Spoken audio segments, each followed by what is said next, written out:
안녕하세요. 30대 중반 결혼 5년 차 맞벌이 부부입니다. 저 결혼할 때 친정에서 제 명의로 된 작은 아파트 한 채를 해주셨습니다. 시댁은 홀시어머니의 노후 정도만 준비해 놓으신 상태라 경제적으로 도움을 주지 못하셨어요. 그 부분에서 엄마가 많이 속상해 하셨지만 남편의 됨됨이 하나만 보고 그냥 이해하고 넘어가 주셔서 결혼까지 하게 되었습니다. 그렇게 친정에서 마련해 주신 집에서 신혼생활을 시작하게 되었네요. 결혼 생활을 하며 아끼고 아껴서 열심히 저축을 했더니 어느덧 대출을 조금 받아 넓은 집으로 이사를 갈 수 있을 정도가 되었습니다. 남편과 상의 후 회사와 조금 더 가까운 곳에 아파트 40일 구하기로 했어요. 살던 아파트는 어차피 제 명의로 되어 있었던 거라 이번에 구입하는 아파트는 공동 명의를 하기로 했고 전에 살던 아파트는 전세 주면 되겠다 싶었습니다. 그런데 어느 날 어머니께서 전화가 오셔서는 너네 집 아직 전세 안 줬지? 하고 물어보시는 겁니다. 그래서 네, 아직 안 줬어요. 하고 말씀드렸더니 잘 됐다. 하시면서 그 집을 시동생 결혼할 때 그냥 살라고 하면 안 되겠냐? 하는 말도 안 되는 소리를 하시더라고요. 처음에는 잘못 들은 줄 알았습니다.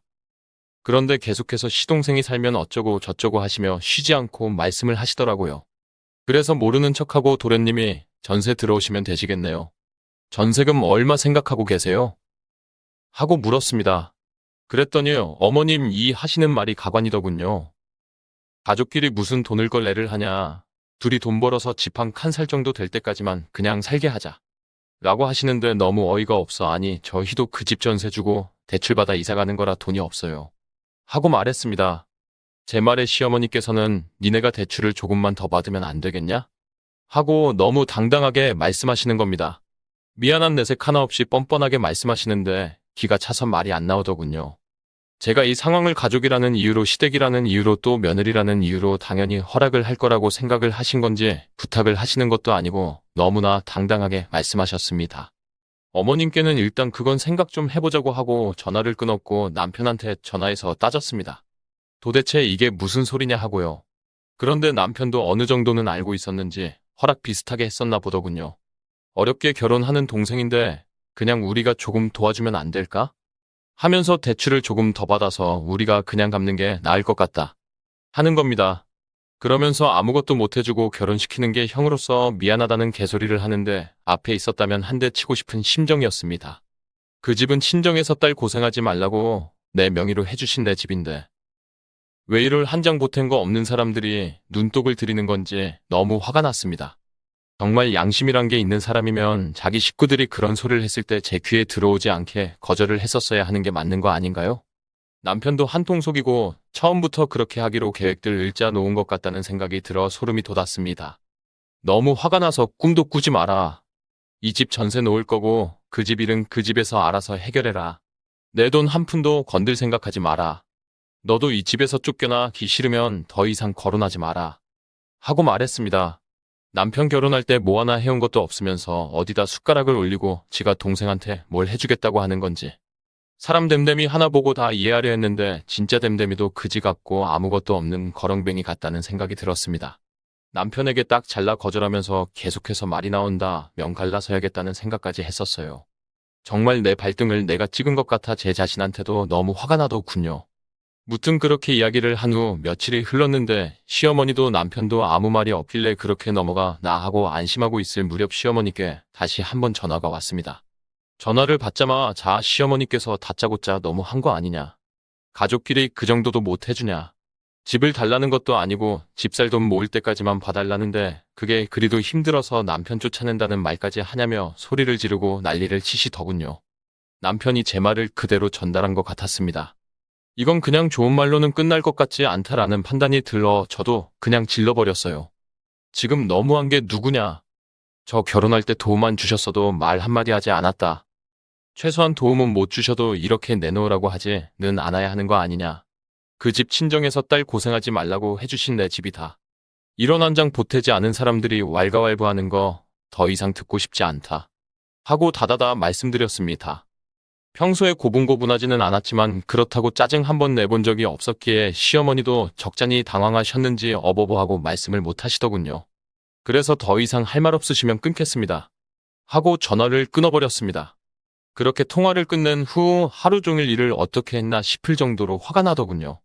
그런데 더 큰 문제는 그날 저녁 퇴근 후에 일어났습니다.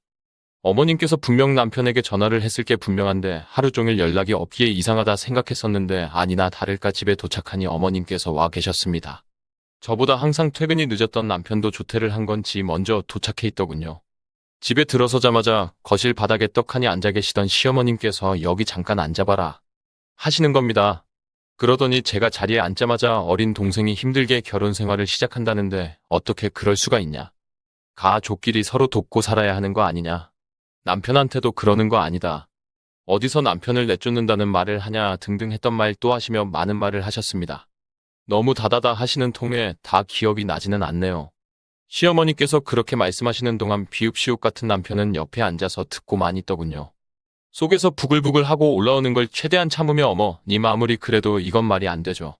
저희 이사하면 아이도 낳아야 하는데 그럼 저는 한동안 일은 못할 거고 돈은 더 들어갈 텐데 대출을 더 하라니요.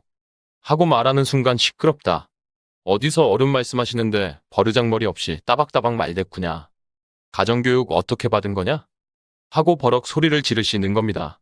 여기서 저도 이성의 끈이 뚝 하고 끊어져서 큰 소리로 말했습니다. 지금 가정교육 운운하신 거냐? 그러는 어머님께서는 어떻게 가정교육 받으셨길래 남의 것을 탐내시냐?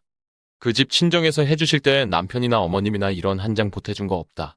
염치가 없으셔도 정도껏 없으셔야지 양심이라는 게 있으신 거냐? 하고요.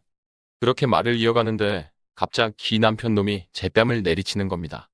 한동안 정신 이멍하고 아무 생각이 안 들더군요.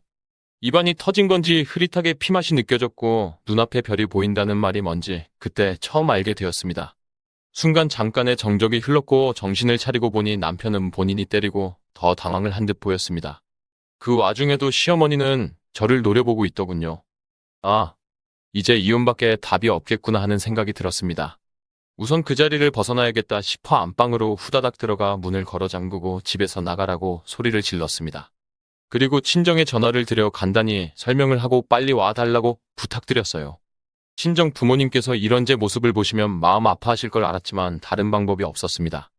부모님께 오시는 동안 남편은 때릴 생각은 없었다. 그런데 네 말이 너무 심하지 않았냐. 하며 문을 두드리며 열어달라고 소리쳤고 시어머니는 그냥 둬라 하시며 계속해서 화를 내셨습니다. 친정부모님이 오시는 30여 분의 시간이 왜 그리 지옥같이 느껴지던지. 부모님께서 도착하시고 나서야 저는 문을 열고 밖으로 나갔고 부모님 얼굴을 보자마자 눈물이 터져 나왔습니다. 제 뺨이 부어오른 걸 보신 친정아버지께서는 불같이 화를 내시며 남편의 멱살을 잡으셨는데 제가 말렸습니다. 아무리 먼저 맞았다지만 같이 폭력을 쓰게 된다면 나중에 불리할 수 있겠다 하는 생각이 들었거든요. 남편은 부모님 앞에서 고개를 푹 숙이며 죄송하다는 말만 되풀이했고 시어머니께서는 입을 꾹 다무신 채 연신 노려보고 계시더군요.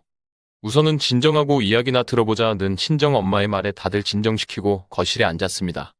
친정아빠께서 우리 001 통해서 대충 얘기를 들었다. 힘들게 아끼고 아껴 이제 좀 살만한 집으로 이사하려는데 대출을 더해서 시동생한테 이 집을 내주라니 그게 말이 되는 소리냐? 그리고 가정을 지켜야 하는 한 가정의 가장이 와이프에게 폭력을 휘두른다는 게 있을 수 있는 일이냐? 하고 먼저 말씀하셨습니다. 그랬더니 시어머니께서 아니 가족끼리 서로 좀 돕고 살자는데 그게 왜 말이 안 되냐? 하나밖에 없는 동생이 힘들게 결혼 생활하는데 좀 도와주는 게 그리도 아깝냐? 집을 아예 내놓으라는 것도 아니고 집 살 돈 모을 때까지만 좀 살게 해달라는데 뭐가 문제냐? 그리고 우리 아들이 폭력을 휘둘렀다니. 며느리가 싸가지 없게 말을 하니 욱해서 살짝 친 건데 이런 건 폭력도 아니다.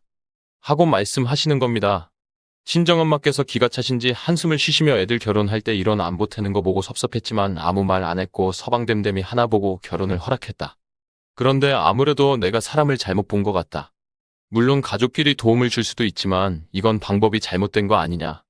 전세를 좀 저렴하게 해서 들어간다는 것도 아니고 그냥 막무가내로 들어가서 살겠다니. 그 집 한 칸 살 돈은 언제 모으는 거냐? 막말로 눌러앉아 살 생각하고 있는 거 아니냐? 그리고 애뺨이 부올랐는데 살짝 쳤다. 이건 명백한 폭행이다. 하고 말씀하셨습니다. 그 말에 시어머니께서 사람을 뭘로 보고 그런 말을 하는 거냐 하시며 또 언성이 높여졌고 결국 고성이 오가며 다시 난장판이 되었습니다. 더 이상은 안 될 것 같다는 생각에 큰 쓰레기 봉투 2개를 들고 안방에 들어가서 남편의 옷가지들을 구겨 넣었고 그걸 다시 들고 나와 던져주며 둘 다 나가라고 소리를 질렀습니다. 안 나간다고 끝까지 버티고 소리 지르는 거 여긴 내 명의로 된 내 집이다.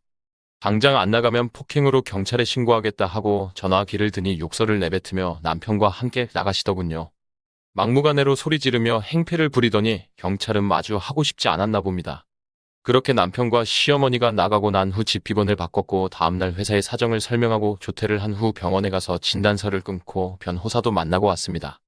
당장 안 나가면 폭행으로 경찰에 신고하겠다 하고 전화기를 드니 욕설을 내뱉으며 남편과 함께 나가시더군요. 막무가내로 소리 지르며 행패를 부리더니 경찰은 마주 하고 싶지 않았나 봅니다. 그렇게 남편과 시어머니가 나가고 난 후 집 비번을 바꿨고 다음날 회사에 사정을 설명하고 조퇴를 한 후 병원에 가서 진단서를 끊고 변호사도 만나고 왔습니다. 이후 남편이 끝까지 이혼할 수 없다고 버티고 있어 이혼 소송을 준비하고 있어요. 현재 친정에서 지내고 있는 중인데 남편은 매일같이 찾아와서 잘못했다고 빌고 있습니다. 다시는 집 이야기 꺼내지도 않겠다. 때린 거 반성하며 쥐 죽은 듯이 살 테니 이혼만은 하지 마라 달라며 비는데 저는 이미 마음을 굳혔습니다. 이런 한 푼 안 보태고선 그 집을 탐내는 염치 없고 양심 없는 시어머니도 싫고 거기에 동조하며 와이프한테 폭력을 휘두르는 남편은 더더욱 싫고 용서가 안 됩니다. 웃긴 건 이 문제의 중심인 시동생한테서는 연락 한 통이 없다는 겁니다. 처음엔 시동생이 몰랐을 수도 있다고 생각했지만 형이 이혼까지 한다는데 모를 수가 있을까요? 시동생이 직접 집을 달라고 말한 건 아니었지만 본인의 문제로 인해 생긴 일이었는데 연락 한 통이 없네요. 물론 연락 이혼 다 한들 제 마음이 달라지진 않겠지만 그동안만 챙겨줬었는데 마음이 참 씁쓸합니다. 연애기간 2년, 결혼생활 5년 동안 내 남편은 좋은 사람이다 하고 생각했었는데 제가 사람 보는 눈이 없어도 너무 없었나 봅니다. 시어머니께서도 약간 시집살이가 있었지만 의뢰 어느 시어머니나 다 그렇지 하고 생각했었는데 마지막에는 정말 상상 이상이었네요. 새집에 이사가서 돈을 더 모은 후에 아이를 갖자고 약속했던 터라 아직 아이가 없는 게 천운이었다는 생각이 듭니다.